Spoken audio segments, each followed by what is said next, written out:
You know the way ideas can just rattle around inside your head, unclosed loops. Even if I write them out, which I do less and less nowadays, they're still there. Far too often it's negative ideas, things I've said that I regret because they caused pain. I didn't mean to do that, but no excuse. Jack, just keep your mouth shut.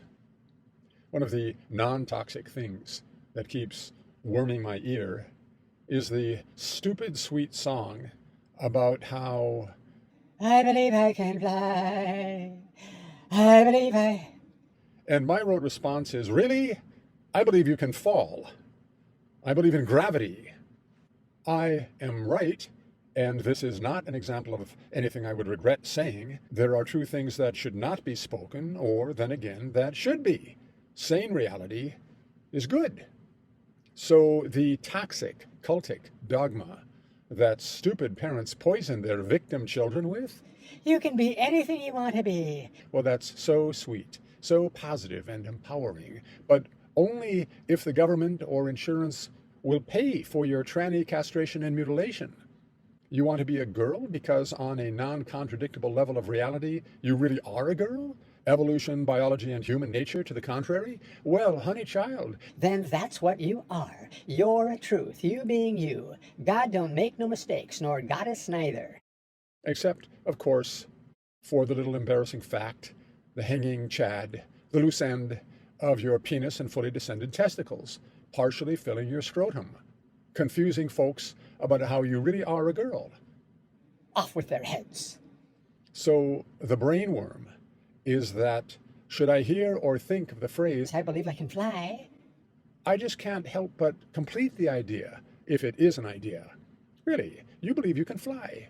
I believe you can be child molested by the guy who's singing that song.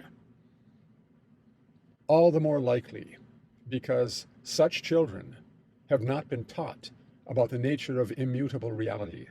I believe I can do any possible thing. I can climb and jump and glide with equipment. I can walk on a tightrope.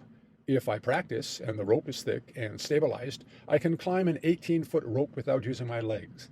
Did it yesterday.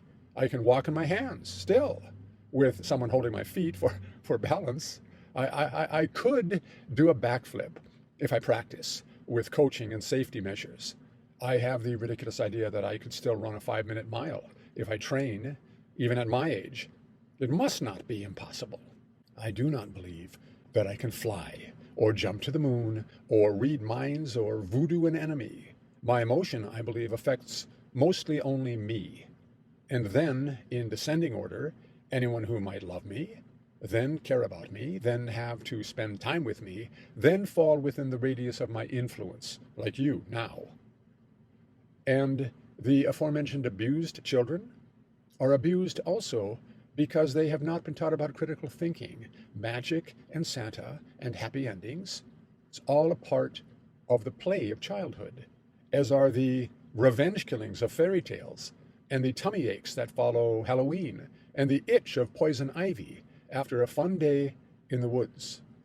It's all good, honing the edge and point of one's intelligent apprehending of reality. Reality, reality, reality. The stupidity and moral turpitude of our current depraved American and Western culture can be traced in part to the mindset, the magical thinking that budded in the 60s and metastasized toward the end of the 20th century. Our myth of the land of opportunity has led to the self-entitled alien invader, claiming our benefits without acknowledging any responsibility. There's the picture of the placard holder, asserting that asylum is a right. Well, maybe, but it's a right that has a mandatory procedure by which it may be enjoyed. Otherwise, me having sex with your daughter or son Is my right because I want it. in this, am I stupid with moral turpitude? Yes. But I believe I can fly. It's my truth. Me being me.